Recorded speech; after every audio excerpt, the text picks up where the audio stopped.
যারা তার প্রতিবেশীর সাথে ভালো আচরণ করে না তাদেরকে আমরা সুপ্রতিবেশী বলি। কিভাবে? দুষ্ট প্রতিবেশী।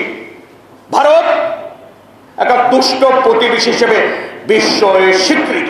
আমরা পাকিস্তানিকে দাঁড়িয়েছি আমরা আগ্রাসী ভারতের দাসত্ব করার জন্য নয়। এরা বীরের জাতি। আমার সার্বভৌমত্বের উপর যখন আঘাত আছে, আমার বন্ধুর উপর যখন আঘাত আছে, আমার ধর্মের উপর যখন আঘাত আছে, তখন আমরা বাঙালিরা, বাংলাদেশের মানুষ কখনো বসে থাকেনি, রুখে দাঁড়িয়েছে। পাকিস্তানিরা আমরা তাড়াতে পেরেছি, ইনশাআল্লাহ আগ্রাসী ভারতকে আমরা তাড়াতে পারবো। হাসিনাকে স্বৈরাচার বানানো, স্বৈরাচার থেকে মহাস্বৈরাচার বানানো, মহাস্বৈরাচার থেকে ফ্যাসিস্ট বানানোর সবচেয়ে বড় কারিগর হলো এই আগ্রাসী ভারত। আমার স্বাধীনতা সার্বভৌমত্বের সাথে আপনি বেইমানি করছেন, দুশ্মনী করছেন। আজকে যখন আমরা দেখলাম এই দেশের শিশুদেরকে ফ্যাসিস্ট পতিত সরকার এবং সরকারের বিভিন্ন বাহিনী এবং গুন্ডারা নির্বিচারে গুলি করলো, আমরা দেখলাম উত্তরায়, বাড্ডায়, যাত্রাবাড়ি, ঢাকার ধানমন্ডি বিভিন্ন জায়গায় ছোট ছোট আমার শিশু বাচ্চাগুলো, নিষ্পাপ বাচ্চাগুলোকে নির্বিচারে গুলি করলো, বুকের মধ্যে বুক ঝাঁঝরা করে দিল। বাচ্চাগুলো রাস্তায় পড়ে গেল, ফিনকি দিয়ে রক্ত, পিচডালা কারো রাস্তা লালে লাল হয়ে যাচ্ছে। মুরগি জবাই করলে যেভাবে মুরগি লাফাতে লাফাতে একসময় নিস্তেজ হয়ে যায়, আমাদের সন্তানদেরকে সেদিন দেখলাম, আমাদের শিশুদেরকে সেদিন দেখলাম, আমাদের ছোট ভাইদেরকে সেদিন দেখলাম, সেদিন লাফাতে লাফাতে নিস্তেজ হয়ে যেতে রাস্তার উপরে। বিশ্ববিনয় কেঁদেছে, বাংলার মানুষ কেঁদেছে। জীবন বাজি রেখে 5 তারিখে লক্ষ কোটি জনতায় নেমে এসেছে ফ্যাসিস্টের বিরুদ্ধে, রক্ত ফেকুর বিরুদ্ধে। যাদের হাত, যে শেখ হাসিনার হাত শিশু জনতার রক্তে রঞ্জিত, তাকে প্রতিহত করার জন্য অসীম সাহসে নিয়ে জীবন বাজি রেখে অবাক হলাম, আমরা বিস্মিত হলাম। এই খুনিদেরকে জায়গা দিল সেই ভারত। অর্থাৎ এই শিশু হত্যার পেছনেও সবচেয়ে বড় অবদান ভারতের। হাসিনাকে স্বৈরাচার বানানো, স্বৈরাচার থেকে মহাস্বৈরাচার বানানো, মহাস্বৈরাচার থেকে ফ্যাসিস্ট বানানোর সবচেয়ে বড় কারিগর হলো এই আগ্রাসী ভারত। বন্ধুরা আমার, আজকে খুনিরা সেখানে আশ্রয় নিয়েছেন, আপনাকে আশ্রয় দিয়েছেন। আপনি তো এই শিশু হত্যার দায়ী, আপনি ভারত আজকে দায়ী। আমরা বাংলার মাটিতে শিশু হত্যাকারীর বিচার চাই। এই বাংলার মাটিতে আমি বিচার করবই আমরা, ইনশাআল্লাহ। আপনি তাদেরকে ভারত প্রশ্রয় দিয়ে বাংলাদেশের শিশুদের শহীদের রক্তের সাথে বিশ্বাসঘাতকতা করেছেন। আমার স্বাধীনতা সার্বভৌমত্বের সাথে আপনি বেইমানি করছেন, দুশ্মনী করছেন। আমরা সেটা মেনে নেব না। আমরা পাকিস্তানিকে দাঁড়িয়েছি আমরা আগ্রাসী ভারতের দাসত্ব করার জন্য নয়।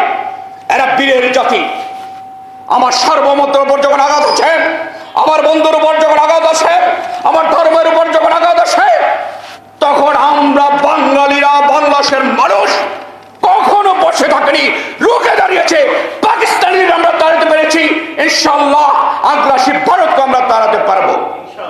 শেষ করবো আর 2-1টি কথা বলে। এ ভারত একটা আগ্রাসী শক্তি। বন্ধুরা আমার, ভারতের আশপাশে যে রাষ্ট্রগুলো আছে, একটা রাষ্ট্রের সাথেও তাদের কোনো ভালো সম্পর্ক নেই। পাকিস্তানদের সাথে জন্মগত দ্বন্দ্ব, ভুটান যান মুখ দেখা থেকে নেই, হিন্দু রাষ্ট্র নেপালে যান ওহিরকম সম্পর্ক, শ্রীলঙ্কার সাথে দ্বন্দ্ব, বার্মার সাথে দ্বন্দ্ব, কোন দেশের সাথে তাদের সম্পর্ক নেই। যারা তার প্রতিবেশীর সাথে ভালো আচরণ করে না তাদেরকে আমরা সুপ্রতিবেশী বলি। কিভাবে? দুষ্ট প্রতিবেশী। ভারত একটা দুষ্ট প্রতিবেশী হিসেবে বিশ্বে স্বীকৃত। বন্ধুরা, তারা মানবতার কথা বলেন, মানবাধিকারের কথা বলেন। যখন কাঁটাতারের বেলায় ফেলানির লাশ যখন জড়িয়ে রাখে, তখন কোথায় মানবতা যায়?